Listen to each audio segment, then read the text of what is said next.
నారాయణి నారాయణ అవతారమైన శ్రీ సీతారామచంద్ర వారికి కూడా నాకు ప్రణామం. ఈ గ్రంథం వినడానికి వచ్చిన మీకు అందరికీ కూడా వేల వేల కృతజ్ఞతలు మాస్టర్స్. మనకి సీతాపహరణ అంటే సీతమ్మ ఆది పరాశక్తి, సాక్షాత్తు ఆ వైకుంఠం నుండి వచ్చిన నారాయణి. ఆవిడకు ఎంతో శక్తి ఉంది, కానీ ఈ భూమి మీదకి ఎందుకు వచ్చింది? మనల్ని రక్షించడానికి. ఈ భూమి మీద ప్రజలను, మానవ జాతిని, పక్షి జాతిని, జంతు జాతిని రక్షించడానికి అవతారం ఎత్తింది మన సీతమ్మ. అయితే గోదావరి నదమ్మ చెప్తుందిగా రావణాసురుడు వస్తున్నాడు అని. ఇంకా సీతమ్మ రావణాసురుడు వస్తున్నాడు అని దిగులుగా ఉంటుంటే సీతమ్మను ఆనందపరచాలని రాముడు వారు బంగారు లేడిని తీసుకొస్తానని చెప్పి తన విల్లును తీసుకొని వెళ్తాడు. ఎంతసేపటికి రాకపోయేసరికి లక్ష్మణుల వారు, రాముడు చాలా శక్తివంతుడు, అతనికి ఎంత శక్తి ఉందంటే రాక్షసులందరినీ కూడా చంపగల శక్తి సామర్థ్యం ఉంది. రాలేదు అంటే సమయం వస్తాడమ్మా, ధైర్యంగా ఉండని చెప్పి ధైర్యం చెప్తాడు. కానీ కాసేపటికి రాముడు వారు సీతా లక్ష్మణ అని చెప్పి కేకలు పెడతాడు. అప్పుడు సీతమ్మలో అధైర్యం వస్తుంది మాట. అయ్యో రాముడు వారికి ఏమై ఉంటుంది, మనల్ని పిలుస్తున్నారు లక్ష్మణ అంటే లక్ష్మణుల వారు, మాత మీరు ఇక్కడే ఉండండి, నేను వెళ్ళి రాముడు వారిని తీసుకొస్తాను అని చెప్పి తన పిల్లలు తీసుకొని వెళ్తుంటాడు. సీతమ్మ కూడా నేను వస్తాను, నేను ఒంటరిగా ఇక్కడ ఉండకూడదు అని అంటుంటే సీతమ్మకి నోటంట మాట రాదు, కాళ్ళు కదలవు. లక్ష్మణుల వారు వెళ్ళిపోతారు. కాసేపటికి భవతీ భిక్షాందేహి అంటూ సన్యాసి రూపంలో ఉన్న రావణుడు వస్తాడు. చూసి మాత కిటికీలో నుంచి చూస్తుంది, రావణుడు వచ్చాడు మా ఇంటికి వచ్చిన అతిథులకు మనం పెట్టాలి కదా అని చెప్పి అక్కడ ఉన్న పళ్ళెం తీసుకొని నేను అంటే గోదావరి నదమ్మ చెప్తుంది కదా, మాత నువ్వు అనుమతి ఇవ్వాలి, నువ్వు అనుమతిస్తేనే ఆ రాక్షస రాజ్యంలోనికి వెళ్తావు అని గోదావరి నదమ్మ చెప్తుంది. రాముడు వారు కూడా చెప్తారు, ఏమని, నువ్వు ఎక్కడుంటే నేను ఎక్కడ, ఎలాంటి సమస్య వచ్చినా కానీ నేను నిన్ను వెతికి తీసుకొస్తాను, నువ్వు ధైర్యంగా ఉండు అని చెప్తారు. ఇంకా సీతమ్మ తల్లి కూడా నేను ఈ భూమాతను రక్షించాలి అంటే నేను ఆ రావణి లంకలోకి వెళ్ళాలి, నేను అనుమతి తెలుపుతున్నాను అంటూ ఆ పళ్ళను ఆ భిక్ష పాత్రలో వేస్తుంది మాట. వేసంగానే సీతామాతను ఆ రావణుడు తన చేతితో లాగేసి పుష్పక విమానంలోకి లాగేస్తాడు. ఎప్పుడైతే రావణుడు సీతమ్మను పుష్పక విమానంలోకి లాగుతాడో సీతమ్మకు రాముల వారికి మధ్య బంగారు కాంతి దారాలు అంటే మనోబంధం ఉంటుంది. ఆ మనోబంధం ఏంటంటే సీతమ్మ అడవిలో ఎక్కడ ఉన్నా, ఏ పక్షితో మాట్లాడుతున్నా, ఏ జంతువులతో మాట్లాడుతున్నా ఈ మనోబంధం ద్వారానే రాముల వారికి తెలుస్తుంది. రాముల వారు అడవిలో రాక్షసులతో యుద్ధం చేస్తుంటే రాముల వారికి గాయాలు తగిలినవి అని కూడా ఈ మనోబంధం ద్వారే సీతమ్మకు తెలుస్తుంది. సీతమ్మ రాముల వారు ఏమనుకుంటారు, మన ఇద్దరి మధ్య ఈ ప్రపంచానికే శక్తి లేదు, విడదీసే శక్తి, అంత మనోబంధం ఉంది. ఆ మనోబంధం ద్వారా నువ్వు ఎక్కడున్నావో తెలుసుకొని నేను అక్కడికి వస్తాను సీత అని చెప్తాడు కదా. కానీ ఈ రావణుడు చెయ్యి తగలగానే ఆయనకున్న నెగిటివ్ ఎనర్జీ వల్ల ఆ బంగారు కాంతి రేఖలు తెగిపోతాయి మేడం మాస్టర్. తెగిపోగానే సీతమ్మ అనుకుంటుంది, అయ్యో మేమేమనుకున్నాము, ఈ బంగారు కాంతి దారాల ద్వారానే కదా నేను ఎలాంటి పరిస్థితుల్లో ఉన్నానో రాముడు వారికి తెలియాలనుకున్నాము. ఇప్పుడు ఆ బంగారు కాంతి దారాలు తెగిపోయినాయి, ఈ రావణుడు నన్ను అపహరించాడు అని రాముడికి ఎలా తెలుస్తుంది అని చెప్పి రామ రామ అని కేకలు పడుతుంది అన్నమాట పుష్పక విమానంలో. ఆ కేకలు విని ఎగిరే పక్షులు రావంతు జటాలు చూస్తాయి, అయ్యో ఇక్కడ సీతమ్మ తల్లిని ఈ రావణాసురుడు పుష్పక విమానంలో నుంచి లంకకు తీసుకెళ్తున్నాడు, మనము సీతమ్మను కాపాడదాము అని చెప్పి జటాయు అనే పక్షి రావణుడితో యుద్ధం చేస్తుంది మాట. ఆ పుష్పక విమానాన్ని బయటకి ఎగరనీయట్లేదు, అడ్డం పడుతుండేసరికి రావణుడికి కోపం వచ్చి నువ్వు నన్ను అడ్డుకునేది ఏంటి అని చెప్పి తన దగ్గర ఉన్న కత్తిని తీసి ఆ జటాయువు ఉన్న 2 రెక్కలు తీసేస్తాడు అనమాట. ఇంకా ఆ జటాయువు కూడా ఎగరలేక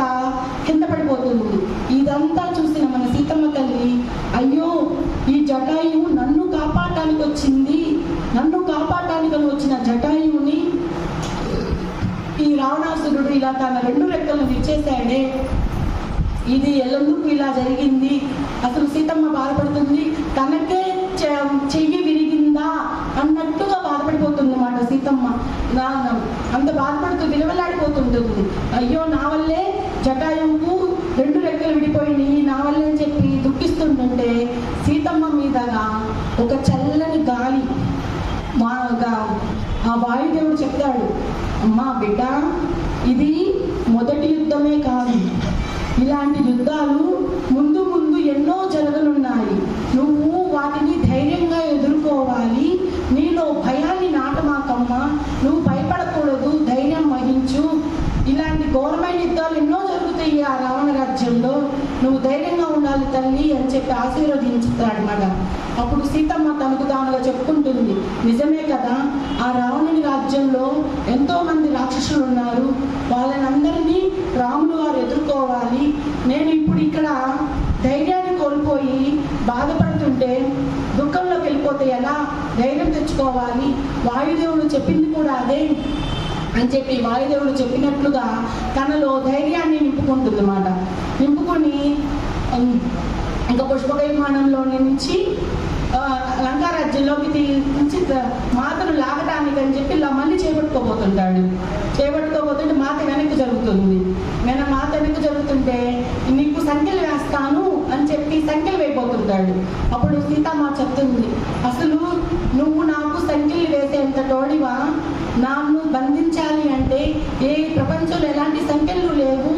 నేను అనుకున్నాను నీ రావణ రాజ్యంలోకి నేను రావాలి అనుకున్నాను కాబట్టి నేను లంకాదిలోకి వస్తున్నాను, కానీ నీ వల్ల కాదు రావణ, నన్ను ఈ సృష్టిలో ఏ సంఖ్యలు బంధించవు అని అంటుంది. ఈ సీతకు పిచ్చి పట్టింది అని చెప్పి సీతామాత చేయి పట్టుకొని లాగాలని వస్తాడనమాట. రాగానే సీతామాత తనకున్న శక్తిని అంతా ఉపయోగించడం వల్ల సీతామాతలో ఒక గొప్ప అగ్ని ఆ చుట్టూ ముట్టుతుంది అన్నమాట. దెబ్బకు నెట్టవేయబడతాడు. దెబ్బకు నెట్టవేయబడితే అప్పుడు రావణాసురుడికి అర్థమవుతుంది, అమ్మో ఈ సీత ఎంతో గొప్ప శక్తివంతురాలు, సీతమ్మను నేను తాకలేకపోతున్నాను, ఆమెను దరిదాపులకు నేను వెళ్ళలేకపోతున్నాను, సీతను నేనేమి చేయలేను, కానీ నేను లంకా రాజ్యంలో తీసుకెళ్ళినాక ఆమెను మాయ చేసి లొంగ తీసుకోవాలి, సీత అనుకుతాని నా దగ్గరకు రావాలి అని అనుకొని వస్తాడనమాట. రాగానే సీతను ఈ లంకాధిపతి అయిన రావణాసురుడు తీసుకొచ్చాడు అని అక్కడికి శూర్పణఖ, కుటుంబ సభ్యులు, పరిచారకులు, కొంతమంది రాక్షసులు అందరూ సీతామాతను చూడటానికి వస్తారన్నమాట. రాగానే రావణాసురుడు గొప్పగా చెప్తాడు, చూసావా నేను సీతను తీసుకొచ్చాను, ఎంత గొప్ప శక్తివంతుడునో, నేను సీతను ఈ రాజ్యాన్ని తీసుకొచ్చాను, నాలో ఎంతో శక్తి ఉంది అని విర్రవీగుతుంటాడు. ఒక పక్క తెలుసు సీతను ఏం చేయలేడు అని, కానీ విర్రవీగుతుంటాడు మాట. తనలో ధైర్యాన్ని తెచ్చుకోవడానికి నేనే గొప్ప అని చెప్తుంటాడు. చెప్పగానే అక్కడ శూర్పణఖ ఉంటుందిగా, శూర్పణఖకి లక్ష్మణుడు గతి విరడం విసేయడం వల్ల ముక్కు తెగిపోయి అక్కడ కట్టుకొని ఉంటుంది. సీతామాత చూస్తుంది, అయ్యో శూర్పణఖకి మా వల్లే కదా ముక్కు అయిపోయింది అని బాధపడుతుంటే శూర్పణఖ సీతమ్మ దగ్గరకు వచ్చి, ఇది నీ వల్లే జరిగింది, నా ముక్కు పోవటం నీ వల్లే జరిగిందని చెప్పి చెంప మీద ఆంతలు కొడుతుంది మేడం మాస్టర్స్. సీతమ్మ ఏం మాట్లాడదు, ఎందుకంటే దీంట్లో తప్పు మాదే. లక్ష్మణుడు కత్తి విసిరడం వల్ల నీ ముక్కు తెగిపోయింది, దీంట్లో తప్పు మాది కూడా ఉంది అని చెప్పి మౌనంగా ఉండిపోతుంది, ఏం మాట్లాడదు. తర్వాత రావణాసురుడు ఇంకా లోపలికి తీసుకెళ్ళి తనకున్న ఆస్తి అంతా చూపిస్తాడు. చూసావా మా రాజమందిరం ఎంత పెద్దదో, మా రాజభవనం లోపల గదులు చూడు ఎంత విశాలంగా ఉన్నాయో, ఈ గోడలన్నీ బంగారమే, ఎన్ని ఆభరణాలు, ఎంత వైడూర్యమో, అన్నీ నీకేది కావాలో తీసుకో సీత, నువ్వే నాకు పట్టపురాణివి, నీకే గది కావాలో తీసుకో అది దాన్ని చెప్తుంటాడు అన్నమాట. సీతమ్మ చెప్తుంది రావణాసురుడు, ఇదంతా నీ భ్రమయే, నువ్వు అనుకుంటున్నావా ఇవన్నీ నీయని, ఇదంతా నీ భ్రమే అంటుంది. ఇంకా సరే సీత, నీకు ఎక్కడ నచ్చితే అక్కడికి వెళ్ళు, నాకేమీ అభ్యంతరం లేదు అని చెప్తాడు. చెప్పగానే సీతామాత గదికి బయటకు రాగానే ఒక తోట కనపడుతుంది. తోట కనపడి అక్కడ చెట్లు చూస్తుంది. అమ్మయ్య, ఇక్కడ పచ్చని చెట్లు ఉన్నాయి, ఈ చెట్లతో నేను మాట్లాడుకోవచ్చు అని చెట్లన్నీ చూస్తుండగా ఒక అశోక వృక్షము, మాత నువ్వు రా, నా పక్కనే కూర్చో అని పిలుస్తున్నట్లుగా అనిపించి సీతామాత ఆ అశోక వృక్షం దగ్గరికి వెళ్తుంది. వెళ్ళి ఆ అశోక వృక్షం చెట్టు కింద ఆనుకొని నేను గబా ధ్యానం చేయాలి, ఎందుకంటే రాముల వారికి నేను ఇక్కడ ఉన్నానని ఎలా తెలుస్తుంది? మొన్నటి దాకంటే మా ఇద్దరి మధ్య మనోబంధం ఉంది. ఆ బంధం వల్ల నేను ఎక్కడ ఉన్నా రాముల వారికి తెలిసేది, రాముల వారు ఎక్కడున్నా నాకు తెలిసేది. ఈ రావణాసురుడు తాకడం వల్లే కదా ఈ బంధం తెగిపోయింది. నేను ధ్యానం చేసి నేను ఈ మనోబంధాన్ని ఏర్పరచుకోవాలి, నేను ఇక్కడ ఉన్నాను అని రాముల వారికి తెలియాలి అని సీతామాత ధ్యానం చేయాలని నిర్ణయం తీసుకుంటుంది. అంతలోపే రావణాసురుడికి కూడా అర్థమైపోతుంది, సీతామాత ఎంతో శక్తివంతురాలు, ఈవిడిని నేను శక్తిహీనురాలను చేయాలి అని చెప్పి ఆయన అక్కడ ఉన్న నీళ్ళలో మంత్రాలు చేపిస్తాడు. కళ్ళల్లో కూడా మంత్రాలు చేపిస్తాడు. అవి ఎలాంటి మంత్రాలు అంటే, ఆయన తెచ్చిన భోజనం కానీ తిన్నట్లయితే వాళ్ళ వశమైపోతారు అన్నమాట. ఇలాంటివి ఇచ్చే కదా శూర్పణఖ కూడా చేసింది. మనం శూర్పణఖ ఏం చేసింది? తను తెచ్చిన వండిన ఆహారం ఎవరైతే తిన్నారో ఆ శూర్పణఖ ఏ పని చెప్తే ఆ పని చేసేవాళ్ళు ఋషికుమారులు కదమ్మా. అలాంటివి ఇచ్చే రావణాసురుడు కూడా ఆ తెచ్చిన నీటిలో మంత్రాలు చెప్పిస్తాడనమాట. ఆ నీళ్లు కానీ తాగిందంటే ఇవి మాయలో పడిపోతుంది, ఈవిడిని మనం శక్తిహీనురాలను చేయొచ్చు అని చెప్పి అక్కడున్న రాక్షస స్త్రీలకు ఇచ్చి పంపిస్తారు. పంపించగానే అప్పుడు అక్కడికి సీతామాతను భయపడుతూ, అశోక చెట్టు కింద ఉంది కదా మా సీతామాత, ఆ మాతను భయపడుతూ ఎంతో మంది రాక్షస స్త్రీలు గుమిగూడుతారు. గుమిగూడి సీతమ్మను భయపెట్టాలి అని చూస్తుంటారు. సీతామాత ఏమీ భయపడదు. కానీ ఆవిడ బాధపడుతుంది కదా. జటాయువు అనే పక్షి నేలకొండింది. రాముల వారికి నేను ఎక్కడున్నానో తెలియదు. ఆమె దుఃఖంతో ఉండటం వల్ల బాగా దాహంగా ఉంటుంది. దాహంగా ఉండడం వల్ల అక్కడికి ఒక తాటక స్త్రీ కళ్ళు ఎలా ఉంటాయంటే కొంచెం ప్రేమను కురిపిస్తుంటాయి అన్నమాట మాతకి. అబ్బా, ఇక్కడ స్త్రీలందరూ కళ్ళు క్రూరత్వంతో ఉన్నాయి, ఈ తాటక స్త్రీలోనే కొంచెం ప్రేమ ఉంది, ఈ స్త్రీ అని చెప్పి దగ్గరికి పిలిస్తే చెప్తుంది మాట తాటక స్త్రీ, మీకోసం రావణుల వారు భోజనము నీళ్లు ఇచ్చారు, మీరు తాగండి అంటే మాత గబా ఆ నీళ్లు తాగేస్తుంది అన్నమాట. మాత ఎప్పుడైతే ఆ నీళ్లు తాగుతుందో ఇంకా రావణాసురుడు భ్రమలను సృష్టించడం మొదలు పెడతాడు. మాత యొక్క ధ్యేయం ఏంటంటే మనోబంధం ఏర్పడాలి, రాముల వారికి నాకు నేను ఎక్కడున్నానో రాముల వారికి తెలియాలి అని. కానీ ఇక్కడ ఏం జరిగింది? ఆ రావణుడు ఇచ్చిన జలం తాగడం వల్ల సీతామాత చేసిన ధ్యానంలో కూడా ఈ రావణాసురుడు చేసిన భ్రమలనే ఎదుర్కోవాల్సి వస్తుంది. ఎలా అంటే ఒక చీకటి లోకం, ఎక్కడ చూసినా వెలుతురు లేదు. అబ్బా, ఇదేమి లోకం, అంతా చీకటి భయంగా ఉంది అని చెప్పి ఇంకా ముందుకు వెళ్తుంది. అక్కడికి వెళ్ళంగానే కొంతమంది శవాలు, ఒక శవానికేమో తలుంటే చేతులు ఉండదు, చేతులుంటే కాళ్ళు ఉండదు, కాళ్ళుంటే మొండెం ఉండదు. అలా ఎన్నో శవాలు చూస్తుందన్నమాట. మాత అవన్నీ చూడంగానే అసలు నేను ఏమి చూస్తున్నాను, ఈ శవాలు ఏంటి, ఈ శవాలలో శరీర భాగాలు ఏ శవానికి లేవు, సరిగ్గా ఏ అవయవాలన్నీ ఒక్క శవానికి లేవు. కళ్ళుంటే చెవులుండవు, చెవులుంటే ముక్కు, చేతులుంటే కాళ్ళుండవు, కాళ్ళుంటే మొండి ఉండదు. ఏంటి అసలు ఈ శవాలు ఎక్కడి నుంచి ఉన్నాయి అని చెప్పి మాత అనుకునే లోపలే మాత నడుస్తుంటే ఒక శవం మీద నడుస్తుంది మాత. ఇక మాత భయపడిపోతుంది.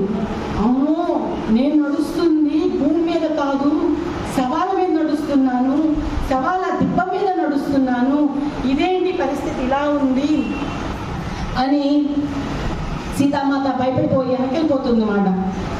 వెనకెళ్ళిపడుతుంటే ఎందుకంటే అంత భయం. ఆ మాత నడుస్తుంది కూడా భూమి కాదు, శవాల దిబ్బ. ఇక్కడ చూసినా శవాలు, ఎటువైపు చూసినా శవాలే. ఇంకా భయంతో వెనక్కి పరిగెడుతుంది అన్నమాట. వెనక్కి పరిగెడుతుంటే కొన్ని శవాలు లేచి నిలబడి, మాత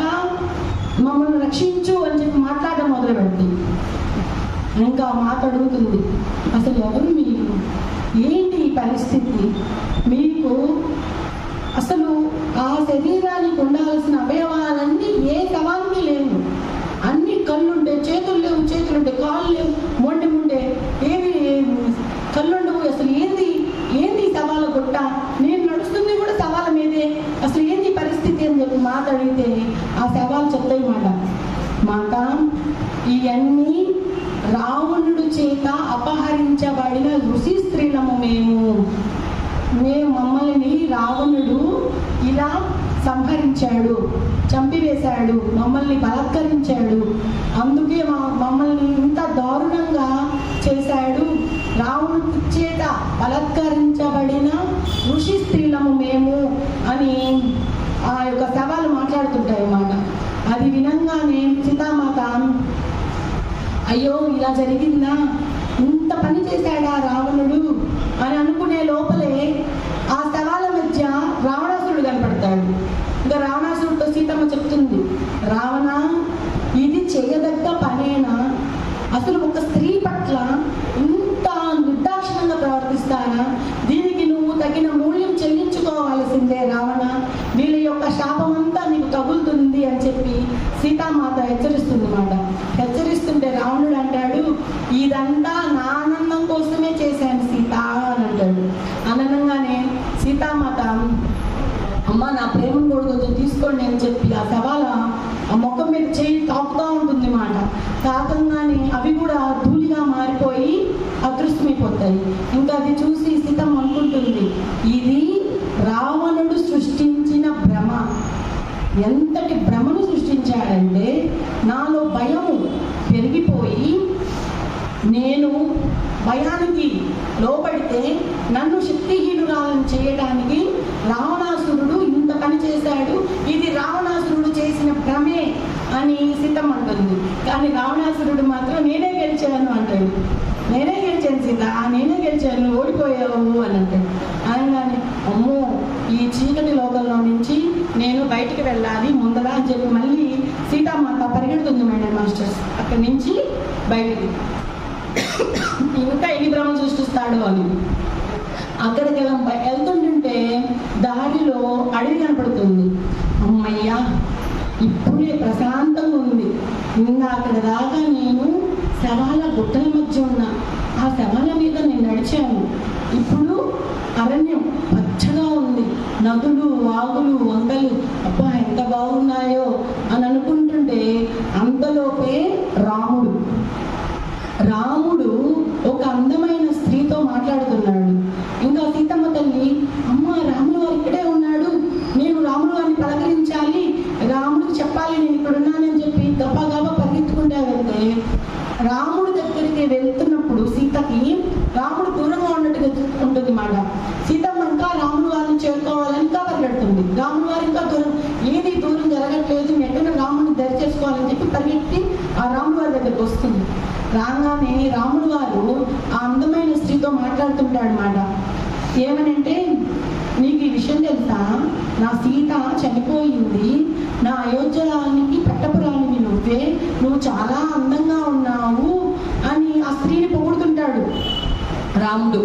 పొగుడుతుంటే సీతామాత చెప్తుంది, రామా నేను బతికే ఉన్నాను రామా, నన్ను చూడు అంటే రాముడు వారు చూడకపోయేసరికి సీతమ్మ మాటలు అసలు వినడు, ఎంతకాడికి అందమైన స్త్రీని పొగుడుతూ ఉంటాడు.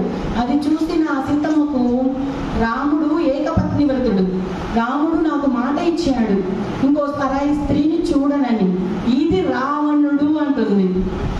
రాముడు మాయమైపోయి రావణుడు కాస్తాడు. రాముడు బా ఎలాంటి భ్రమను సృష్టించావు నాయన నువ్వు అని చెప్పి అంటే రావణుడు ప్రత్యక్షమయ్యి, అవును రావణుడిని నేనే గెలిచాను అని చెప్పి మళ్ళీ ఎదుర్కొంటా అయిపోతాడు. అమ్మో నేను ధ్యానం చేసి ఆ రాముడు వారిని కలవాలి, ఇంకా ఎలాంటి భ్రమను సృష్టిస్తాడో అని చెప్పి సీతామాత ముందుకెళ్తుంది అన్నమాట. ముందుకెళ్తుంటే ఈసారి సీతమ్మను బయటకు వెళ్ళనీయకుండా ఎటువైపు వెళ్ళినా గాజు గోడలు ఏర్పడుతుంటాయి అన్నమాట. అటువైపు వెళ్తుంటే గాజు గోడలు, ఇటు వెళ్తుంటే గాజు గోడలే, ఎటు వెళ్ళినా గాజు గోడలే, చుట్టూరు సీతమ్మ చుట్టూరు కూడా గాజు గోడలే. ఇది చూసిన సీతమ్మ తల్లి, అయ్యో ఇదేంటి ఇంత విచిత్రము, ఇలాంటి లోకం కూడా ఒకటి ఉంటుందా, నన్ను ఎటు వెళ్ళలేకుండా చేస్తున్నాడే, నేను ఎటు వెళ్ళలేకుండా ఈ గాజు గోడలు ఏంటి, నేను ఎటు వెళ్ళలేకుండా పోతున్నాను అని చెప్పి సీతమ్మ బాధపడుతుంటే ఆ గాజు గోడల నుంచి రావణుడు ప్రత్యక్షమవుతాడు. ఇది కూడా నీ పనే రావణ, నువ్వే, ఇది నువ్వు సృష్టించిన భ్రమ అంటుంది. భ్రమ అనగానే రావణుడు అవును నేనే గెలిచాను, ఇది నేను సృష్టించిన భ్రమే అని చెప్పి వెళ్ళిపోతాడు. మళ్ళీ సీతామాత ఇంకా ఎన్ని భ్రమలు సృష్టిస్తాడు, నేను రాముడు వారిని కలవాలి అని చెప్పి వెళ్తుంది మాట. వెళ్తుంటే ఎంతో ఒక స్త్రీని జుట్టు పట్టుకొని లాక్కొని ఆ బట్టలు కూడా తీస్తూ అసలు ఘోరాతి ఘోరంగా హింసిస్తున్నాడు మాట. అలా ఒకళ్ళ తర్వాత ఒకరు అలా చాలా మంది స్త్రీలని అలా చేస్తున్నాడు. చేస్తుండగానే సీతమ్మ తల్లి అయ్యో ఏంటి ఒకరి తర్వాత ఒకరు ఆ స్త్రీలు ఎంతో బాధపడిపోతున్నారు, ఆ బాధ నేనే పడుతున్నట్లుగా, నాకే తగులుతున్నట్లుగా నేను బాధపడుతున్నాను, ఇలాంటి ప్రపంచం కూడా ఒకటి ఉంటుందా, ఆ స్త్రీలు ఎంత బాధపడుతున్నారు, ఆ బాధ నాకే కలుగుతుంది, ఆ నొప్పి నాకే కలుగుతుంది, ఇదేమిటి అని చెప్పి నేల మీద కుప్పకూలిపోతుంది మన సీతమ్మ తల్లి. అడుగుతుంది అన్నమాట భూమాతని, భూమాత మీద పడి, అమ్మా ఇంకా చాలు, నేను ఈ భూమి మీద చేయవలసిన పని అంతా చేసేసాను, ఈ రావణుడు ఎంత పని చేస్తున్నాడంటే నేను వాటిని సహించలేకపోతున్నాను, నన్ను తీసుకువెళ్ళిపో అని చెప్పి ఆ భూమాతను చేతిలో ఆ మట్టిని తీసుకొని ఆ భూమాతను ప్రాధాయపడుతుంటే అది భూమి కాదు మేడం మాస్టర్స్, శవాల దిబ్బ, శవాల మట్టి. ఆ మట్టి కూడా నిర్జీవంగా ఉంది, మాటకు కూడా సీతమ్మ మాటలు అందట్లేదు, అదంతా శవాల దిబ్బ మాట. అయ్యో ఇక్కడ నన్ను రక్షించడానికి భూమాత కూడా లేదా, నేనేం చెయ్యాలి అని చెప్పి అక్కడే నేల మీద పడి ఏడుస్తూ ఉంటుంది. మళ్ళీ కాసేపటికి రాముడు కనపడతాడు. అమ్మయ్య ప్రాణం లేచొచ్చింది, రాముడు ఉన్నాడు, ఇక్కడే రాముడు ఉన్నాడు, వెళ్తాను, నేను రాముడు గారి దగ్గరికి వెళ్తానని చెప్పి పరిగెత్తుందన్నమాట. అక్కడ రాముడు తన ఇద్దరు కుమారులతో ఆడుకున్నట్టుగా కనపడతాడు.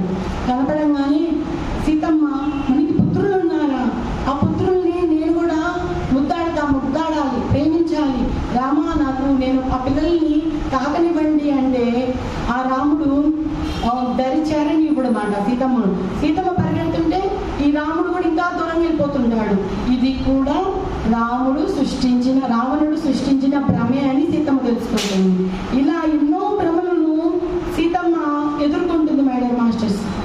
మళ్ళీ కాసేపటికి రాముడు అయోధ్య రాజ్యంలో ఉన్నట్టు, అయోధ్య రాజ్యంలో తన పక్కనే అందమైన స్త్రీ కూర్చొని ఉంటే ఆ స్త్రీని చూడటానికి అయోధ్య రాజ్యంలోని ప్రజలందరూ వస్తే రాముడు గారు చెప్తారన్నమాట ఆ ప్రజలతో, ఏమనంటే ప్రజల్లారా మన మాత సీతమ్మ చనిపోయింది, ఇప్పుడు మీ మహారాణి ఈ స్త్రీయే అని చెప్తాడు.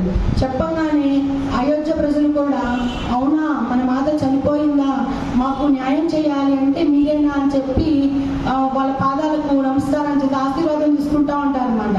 ఇదంతా చూస్తే నా సీతమ్మ తల్లి అయ్యో రామ నేను చావలేదు, నేను బతికే ఉన్నాను, నన్ను చూడండి అని చెప్పి ప్రతిమలాడుతూ ఆ మోకాల మీద కూర్చొని బాధపడతా ఉంటుంది. మళ్ళీ కాసేపటికి తనకు తాను తెలుసుకుంటుంది అన్నమాట, ఇది రాముడు కాదు. మాత మనసులో ఎప్పుడైతే ఇది రాముడు కాదు అని అనగానే ఆ రాముడు స్థానంలో రావణాసురుడు ప్రత్యక్షమైపోతాడు అన్నమాట. ఇంకా సీతమ్మ తల్లి అమ్మయ్య ఇది రాముడు కాదు రావణాసురుడే, ఈ రావణాసురుడే ఇలాంటి భ్రమను సృష్టించాడు, నేను ఇక్కడి నుంచి వెళ్ళిపోవాలి, నేను రాముడు వారిని కలుసుకోవాలి అని చెప్పి మళ్ళీ పరిగెడుతుంది సీతామాత. ఈసారి రాముడు తన పుత్రుణ్ణి కత్తితో ఖండాలుగా కోసి సముద్రంలో విసిరేసినట్టుగా చూపిస్తాడు సీతమ్మకు. ఆ దృశ్యం చూడంగానే రామాయ తండ్రి నువ్వా మన పుత్రుల్ని ఇలా ముక్కలుగా చేసి సముద్రంలో విసిరేస్తున్నావు, ఏంటి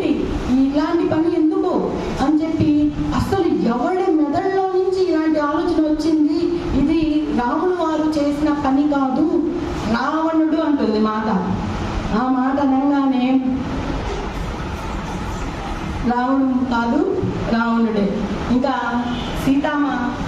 రావణుడికి కూడా అర్థమైపోతుంది, నేను చేసిన భ్రమలన్నీ సీతామాత తిప్పి కొడుతుంది, సీతామాతలో ఉన్న శక్తినంతా మనం తీసేయాలి అంటే ఆమెను ఇంకా భయభ్రాంతులకు గురి చేయాలి అని రావణుడు నేనే గెలిచాను, నువ్వు ఓడిపోయావు సీత, నువ్వు భయపడ్డావు సీత అని హేళన చేస్తుంటాడు అన్నమాట. నేనే గెలిచాను అని చెప్పి సీతామాత చెవిలో కర్ణబేరి పగిలేటట్లు పెద్దగా హర్షధ్వనులు చేస్తుండగానే ఇంకా సీతామాత భూమి మీద కూర్చొని ఇంకా అడిగేస్తుంది, నా వల్ల కాదు, నేను ఈ భూమాత కోసం చేయవలసిందంతా చేశాను, ఈ రావణుడు ఇంకా ఎన్ని భ్రమలు సృష్టిస్తున్నాడు, అసలు ఒక తండ్రి కుమారుని చంపటమా, ఇది ఎలాంటి ఆలోచన, ఎవరి మెదడులో నుంచి వచ్చింది ఇలాంటి ఆలోచన, నా వల్ల కానే కాదు, ఈ శరీరాన్ని చాలిస్తానని చెప్పి సీతామాత అనగానే నిజంగానే రాముల వారి వాయిస్ వినపడుతుంది మాస్టర్స్.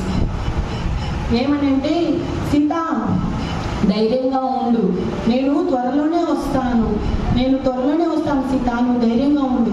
ఇవన్నీ కూడా నిన్ను శక్తిహీనురాలను చేయడానికి రావణుడు సృష్టించిన భ్రమలు, నువ్వన్నీ వాటిని ఎదుర్కొన్నావు, నువ్వే గెలిచావు. కానీ రావణుడు గెలిచాడు అంటే ఆయన శక్తి పెరుగుతుందని నేనే గెలిచాను అని గట్టిగా హర్షధ్వానాలు చేస్తున్నాడు. కానీ గెలిచింది నువ్వే సీత, నేను త్వరలోనే వస్తాను, నువ్వు ధైర్యాన్ని కూడబెట్టుకో అని చెప్పి ఆ రాముడు వారి స్వరం శబ్దం వినపడంగానే ఆ ఆత్మ సీతమ్మ బాడీలోకి వెళ్ళిపోతుంది మేడం మాస్టర్స్. ఇంకా ఆ తర్వాత ఇప్పుడు రావణుడికి కూడా అర్థమైపోతుంది సీతల్లో ఎంత శక్తి ఉందంటే నా యొక్క ఆలోచనలను కూడా పసిగొట్టేస్తుంది, నేను ఎంత భ్రమలు సృష్టించినా ఇది చేసింది నేనే అని కనిపెట్టేస్తుంది. ఈ సీతయ్య గొప్ప అని తెలిసినా కానీ రావణుడు నేనే గొప్ప అని ఆ తల్లిని శక్తిహీనురాలను చేయడానికి ఇంకా చాలా గొప్ప పనులు చేస్తుంటాడు. ఇంకా అప్పుడు సీతామాత కూడా ఇదంతా రావణుడే, రాముడు కాదు, రావణుడు చేస్తున్న దుష్ట చర్యలు అని అనగానే ఈ రావణుడు సృష్టించిన మాయాలోకం అంతర్థమైపోయి మన సీతమ్మ తల్లిని కాపాడుతున్న ఎంతో మంది ఋషి స్త్రీలు, గార్గీమాత, జనక మహారాజు, ఊర్మిళ, అయోధ్య రాజ్యంలోని స్త్రీలందరూ, ఋషి అనసూయ, అరుంధతి, లోపాముద్ర, వీళ్ళందరూ దేహావతి, వీళ్ళందరూ ఋషులు ధ్యానం చేస్తారన్నమాట. ఎందుకంటే ఈ రావణుడిలో ఉన్న శక్తిని తగ్గించి మన సీతమ్మను కాపాడాలి అని వీళ్ళందరి శక్తితో ఉంది మన సీతమ్మ ఈ లంకా రాజ్యంలో. ఈ రావణుడు సృష్టించిన ఈ భ్రమలన్నీ కూడా సీత కనిపెట్టేసింది కదా. సీత కనిపెట్టేసి ఏమనింది, ఇది నువ్వు సృష్టించిన భ్రమ రావణ అని అనడంతో ఆ లోకం మాయమైపోయి ఈ ఋషిమణులు చేసిన ధ్యానపనం గాంధీ బంగారం లోకంలోకి మన సీతమ్మ తల్లి వచ్చేసి వాళ్ళు చెప్తారన్నమాట, జై నారాయణి, జై జై నారాయణి అని పాటలు పాడతారు. ఎందుకంటే సీతమ్మ గెలిచింది, ఇక్కడ రావణుడు ఓడిపోయాడు, సీతమ్మ గెలిచింది. జై జై నారాయణి, జై జై నారాయణి అనే పాటలు ఎప్పుడైతే పాడుతుంటారో ఈ ఋషి భక్తులు, ఆ జై నారాయణి అన్న మాట ఈ రావణుడు చెవులోకి వెళ్ళి వెళ్తుంది. ఒక్క నిమిషం పాటు ఆలోచిస్తాడు, జై నారాయణి అని ఒక్క నిమిషం ఆలోచిస్తాడు. ఆలోచించగానే ఇంక సీతమ్మ తల్లి ఆయన మనసులో దూరిపోతుంది. ఇంక చెప్తుంది మాట, రావణ అసలు నువ్వెవరో తెలుసా, నీ గత జన్మలు తెలుసా, ఇప్పుడు చెప్తాను విను. అసలు నువ్వెవరు అంటే గత జన్మలో నిరంతరము నారాయణ నారాయణి అని చెప్పి జపాలు చేస్తూ వైకుంఠధామంలో విష్ణుమూర్తి దగ్గర పనిచేసే కాపలాదారుడివి, జయుడివి. నీలో నిరంతరము భక్తే, నిరంతరము ఆ నారాయణుడికి పూజలు చేస్తుండేవాడివి. నువ్వు ఒకరోజు నారాయణుని కలవటానికి బ్రహ్మ మానసపుత్రులు వస్తారు. బ్రహ్మ మానసపుత్రులు జయుడి దగ్గరికి వచ్చి చెప్తారన్నమాట, మేము నారాయణుని కలవాలనుకుంటున్నాము, మాకు అనుమతి ఇవ్వండి అంటే ఈ కాపలాదారుడు జయుడు ఏం చేస్తాడంటే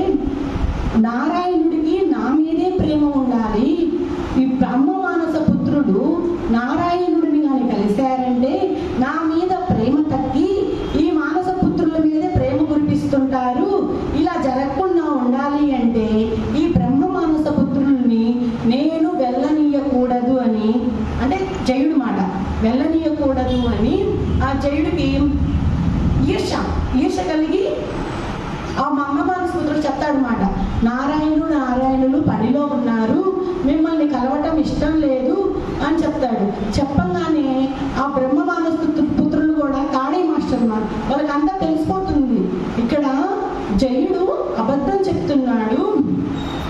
సరే, అది కూడా ఇతనిలో ఈర్ష, మన మీద ఈర్షపడుతున్నాడు.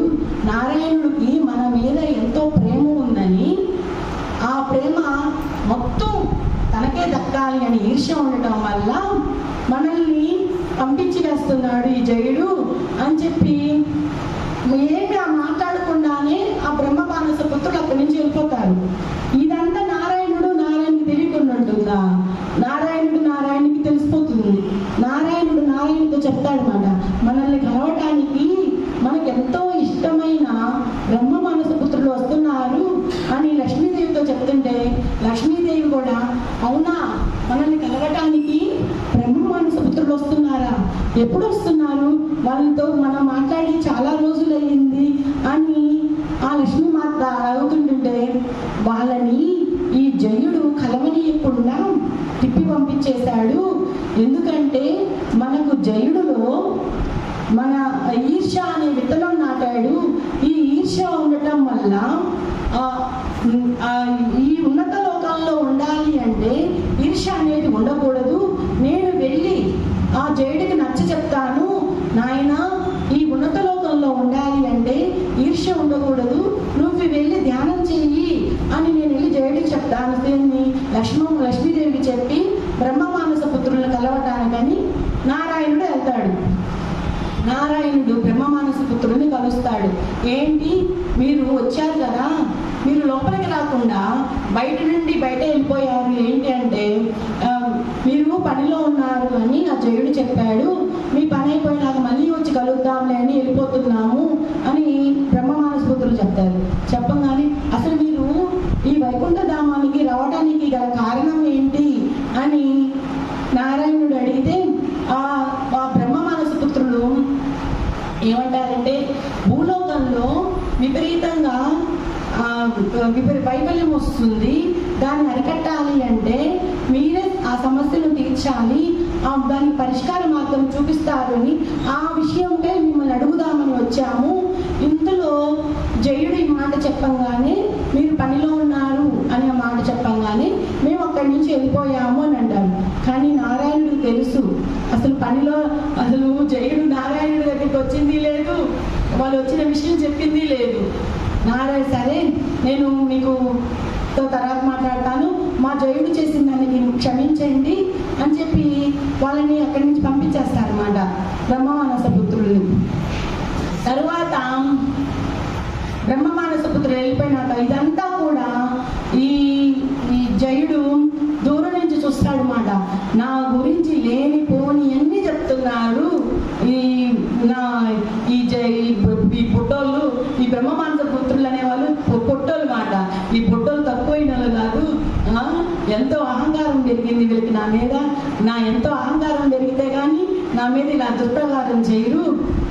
నన్ను నారాయణుని విడదీయడానికి ఏవేవో మాటలు చెప్తున్నారు అని చెప్పి అక్కడి నుంచి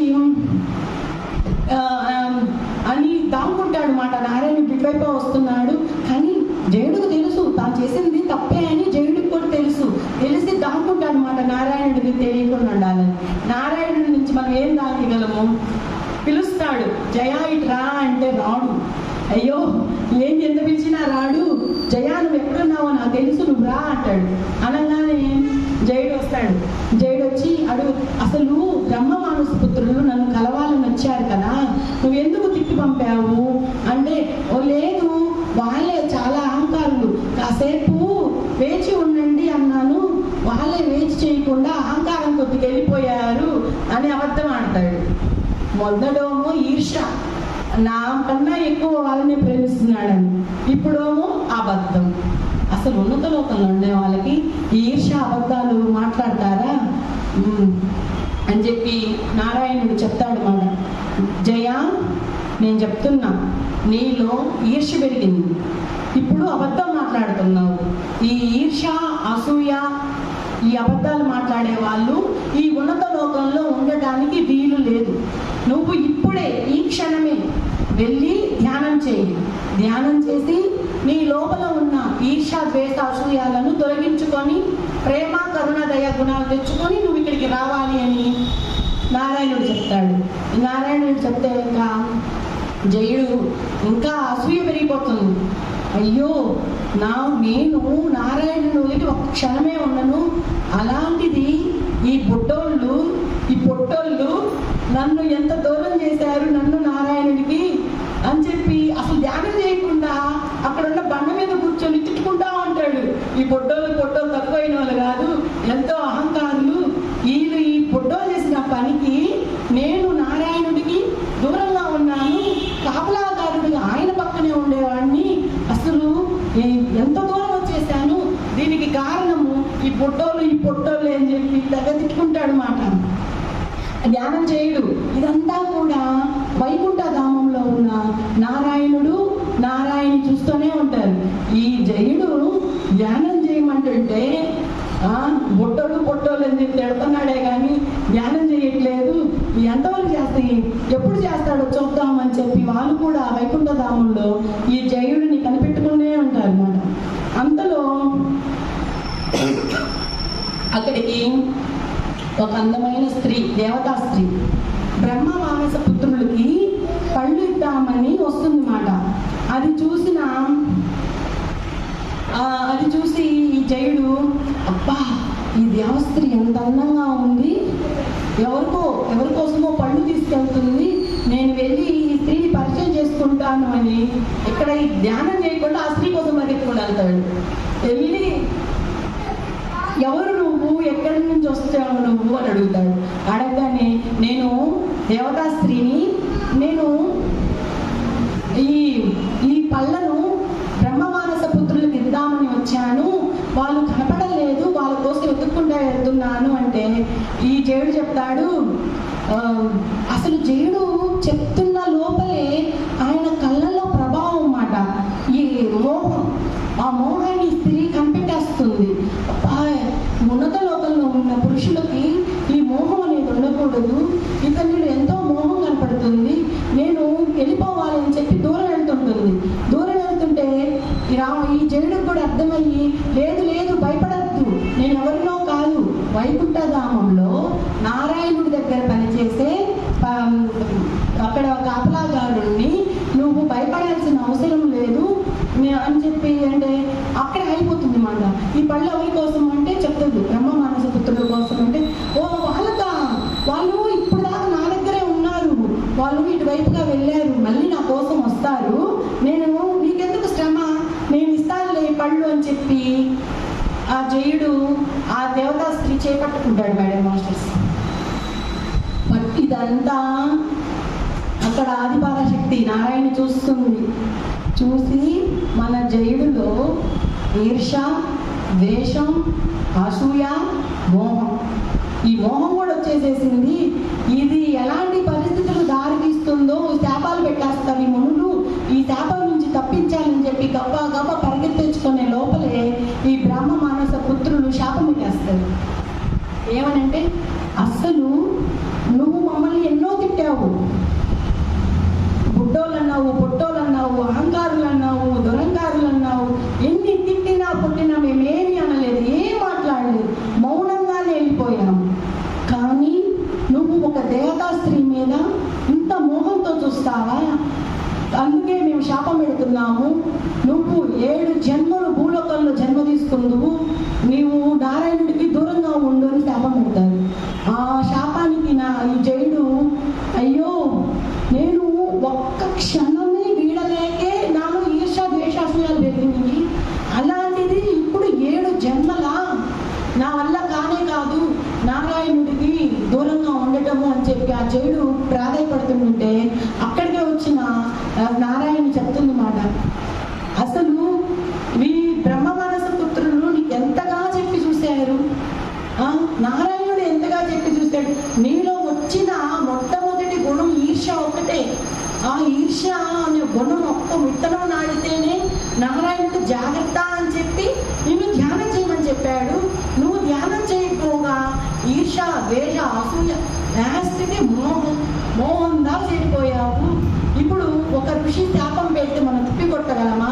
నిన్ను కాపాడదామని వచ్చాము, వచ్చే లోపలే జరగాల్సింది జరిగిపోయింది జయా, మేమేమి చెయ్యలేము అని చెప్పి ఆ నారాయణ చెప్తుంది మాట. నారాయణుడు కూడా వస్తాడు.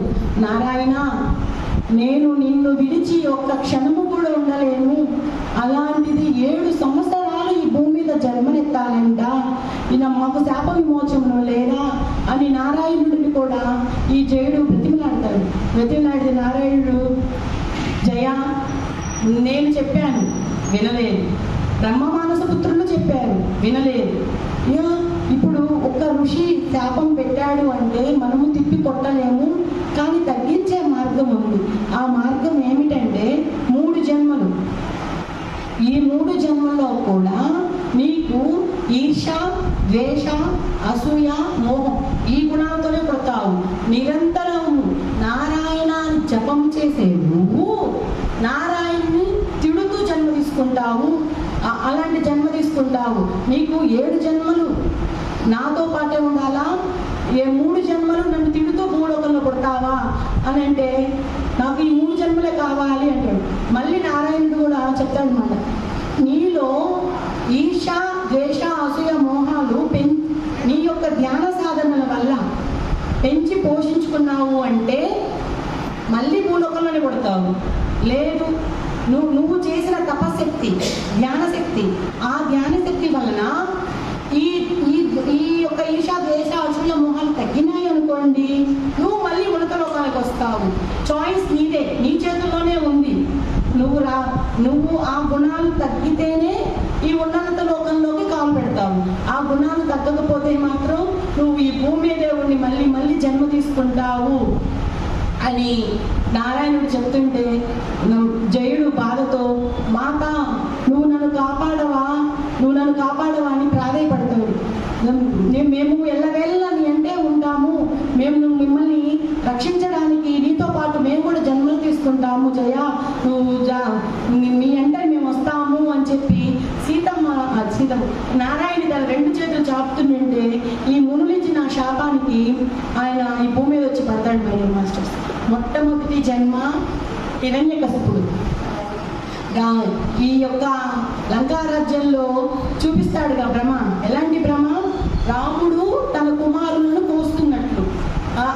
ఆ యొక్క ఆలోచన ఎవరి మెదడులో నుంచి వచ్చింది? ఈ హిరణ్యకశిపుడే. ఈ హిరణ్యకశిపుడు ఈ గుణాలను అంటే ఈర్షా దేశాశయాలను పెరగలేకుండా నిరంతరము ఇతనిని కాపాడాలనే ఉద్దేశంతోనే నారాయణ జపం చేస్తూ తన కుమారుడు ప్రహ్లాదుని పక్కనే పెడతారు వీళ్ళు. ప్రహ్లాదుడు చెప్తానే ఉంటాడు, ఇందులేడు అందులేడు అన్నంతా నారాయణుడే అని ఎంత చెప్పినా కానీ అతనిని చంపడానికి రకరకాల ప్రయత్నాలు చేస్తాడు మాట ఈ హిరణ్యకశిపుడు. చేస్తుంటే నువ్వు నిరంతరము నారాయణ అంటావు, నాకు నచ్చట్లేదు అని చెప్పి అసలు ఎన్నో ప్రయత్నాలు చేస్తుంటే చివరిగా నారాయణుడు నిర్ణయం తీసుకుంటాడు. ఒక కుమారుడిని ఒక తండ్రి చంపేస్తే అతను ఇంకా ఎన్నో జన్మలు తీసుకోవాల్సి వస్తుంది. ఇలా జరగకుండా ఉండాలి అంటే నేనే వెళ్ళి అతనిని సంహరిస్తాను అని చెప్పి ఆ యొక్క ప్రహ్లాదుడిని ఈ హిరణ్యకశిపుడు చంపకుండా నరసింహ అవతారం ఎత్తి ఆ హిరణ్యకశిపుణ్ణి ఈ నారాయణుడే వధిస్తాడు మాట. ఇది మొట్టమొదటి జన్మ. మాట చెప్తుంది, నిన్ను కాపాడటానికి నిరంతరము నారాయణ జపం చేస్తూ నీ పక్కనే ఉన్నాడు ప్రహ్లాదుడు కుమారుడు రూపంలో. నీ కుమారుడి రూపంలో నువ్వు గుర్తుపట్టలేదు రావణ, ఇది నీ తప్పేను అని చెప్తుందన్నమాట. మాత నన్ను ఈ జన్మలో కూడా అలానే వదిలేస్తారా అంటే, లేదు రావణ, నిన్ను శిక్షించడానికి రాముల వారు వస్తున్నారు, తగిన సమయం కోసం ఎదురు చూడు అని అంటే అప్పుడు రావణుడు అక్కడి నుంచి అంతర్థమైపోతాడు. ఇప్పుడు రావణుడిలో భయం అనే బీజాన్ని సీతామాత రావణుడి మనసులో నాటేస్తుంది మాట. అంటే మొన్నటి దాకా ఏం చేసేసాడు? అతను ఇచ్చిన భోజనం తినడం వల్ల మాయ సృష్టించాడు. కానీ ఎప్పుడైతే నారాయణ అని మంత్రం జపించడం వల్ల ఒక్క క్షణం పాటు ఆగిపోవటం వల్ల సీతామాత అతని మనసులోకి దూరి ఇంకా కాసేపటికి ఆ మాత చుట్టూ బంగారు కాంతి వలయం ఉంది కదా, అక్కడ ఉన్న ఋషిపత్నులు అందరూ మాట్లాడతారు సీతమ్మతో. సీతమ్మ, ఇది ఇతను రావణుడు చేసిన భ్రమలన్నీ నువ్వు ఎదుర్కొన్నావు. మీ యందు మేమెప్పుడు మా శక్తి అంతా నీకు అందిస్తాము, నువ్వు ధైర్యంగా ఉండు అని చెప్పి అక్కడి నుంచి దేవాహుతి, లోపాముద్ర, గార్గీమాత, ఈ ఊర్వశి చేసిన ధ్యాన శక్తి అదంతా కూడా మాయమైపోతుంది. అయ్యో ఇప్పుడు వెళ్ళిపోయారా, నన్ను రక్షించడానికి ఇంకెవరున్నారు ఇక్కడ అని చెప్పి మళ్ళీ సీతమ్మ తల్లి భయపడుతుంది మాట. ఇప్పుడు దాకా వాళ్ళు ఉన్నారు, ఆ శక్తితోనే నేను మాట్లాడాను, ఇప్పుడు వాళ్ళందరూ వెళ్ళిపోయారు, నేను ఎవరితో మాట్లాడాలి, నన్ను కాపాడే వాళ్ళు ఎవరని చూడంగానే సీతమ్మ తల్లికి పార్వతీమాత కనబడుతుంది మేడం మాస్టర్స్. ఇంకా సీతమ్మ తల్లి అడుగుతుంది పార్వతీమాతని, అమ్మా నువ్వు నా దగ్గరే ఉండు, నాలో ధైర్యాన్ని నెలకొల్పు, నీ శక్తితోనే నేను ఇక్కడ ధైర్యంగా ఉంటాను, నువ్వు ఎక్కడికి వెళ్ళొద్దు తల్లి అంటే పార్వతీమాత చెప్తుంది, రాముడు వచ్చిందాకా, రావణుని సంహారం అయ్యిందాకా నేను ఈ పక్షి రూపంలోనే ఈ అశోక చెట్టు మీద ఉంటాను సీత, నువ్వు అదే పడకు, ధైర్యంగా ఉండు, రాముడు వారు వస్తాడు అని చెప్తుంది. అసలు నువ్వు ఇన్ని భ్రమలను ఎందుకు ఎదుర్కోవాల్సి వచ్చిందో తెలుసా? నువ్వు ఆ రాక్షస స్త్రీ, తాటక స్త్రీ తెచ్చిన నీరు, ఆ నీరు నువ్వు ఎప్పుడైతే తాగావో, ఆ నీరు తాగటం వలన ఇన్ని భ్రమలను నువ్వు ఎదుర్కోగలుగుతున్నావు. ఇన్ని భ్రమలు సృష్టించాడు అసలు ఆ రావణుడు, నీకు ఎదుర్కోగలిగిన శక్తి ఉంది, కానీ ఆ రావణుడే శక్తివంతుడయ్యాడు. నువ్వు నీ శక్తిని పెంచుకోవాలి అంటే ఇక్కడ ఏ స్త్రీ తెచ్చిన ఆహారాన్ని నువ్వు తినకూడదు, ఏ స్త్రీ తెచ్చిన నీటిని నువ్వు తాకకూడదు అంటుంది పార్వతీమాత. అనగానే అమ్మ రాముడు వారు వచ్చిందాకా నేను భోజనము నీరు తాకుండా ఎలా ఉండగలనమ్మా, ఈ శరీరం ఎలా ఉండగలుగుతుంది అని సీతమ్మ తల్లి పార్వతీమాతను అడుగుతుంది. అప్పుడు పార్వతీమాత చెప్తుంది అన్నమాట, నేను నీకు అమృత పానీయం ఇస్తాను, ఆ అమృత పానీయం తాగడం వల్ల నీకు ఆకలి వేయదు, దప్పిక వేయదు, ఇది నిన్ను ఆరోగ్యంగా ఉంచుతుంది అని చెప్పి పార్వతీమాత ఒక అమృతాన్ని ఇస్తుంది మాట. ఆ అమృతం తాగటం వల్లనే మన సీతమ్మ తల్లికి ఆకలి వేయదు, దప్పిక వేయదు మాట. ఇంకా ధ్యాన సాధనలు కొనసాగించాలి. ఇంకా సీతమ్మ తల్లి పార్వతీమాతను అడుగుతుంది, అమ్మా ఈ రావణాసురుడు ఎప్పుడైతే నా చెయ్యి పట్టుకున్నాడో రాముల వారికి నాకు ఉన్న మధ్య ఉన్న మనోబంధం తెగిపోయింది తల్లి, నేను ఎలాంటి పరిస్థితుల్లో ఉన్నానో రాముల వారికి తెలియదు, నేను ఎక్కడ ఉన్నానో రాముల వారికి తెలియదు, ఈ బంధం ఎలా ఏర్పడుతుంది తల్లి అని చెప్తే చెట్టు మీద ఉన్న పార్వతీమాత చెప్తుంది, త్వరలో హనుమంతుడు వస్తున్నాడు, హనుమంతుడు ఎవరో కాదు, సాక్షాత్తు మహాదేవుని అవతారం, అతని వల్లనే మీరిద్దరికీ మనోబంధం ఏర్పడి ఇక్కడ రావణుడు సృష్టించిన భ్రమలన్నీ నువ్వు తిప్పి కొట్టగలుగుతావు, నువ్వు ధైర్యంగా ఉండు అని చెప్పి పార్వతీమాత మన సీతమ్మ తల్లికి చెప్తుంది మేడం మాస్టర్స్.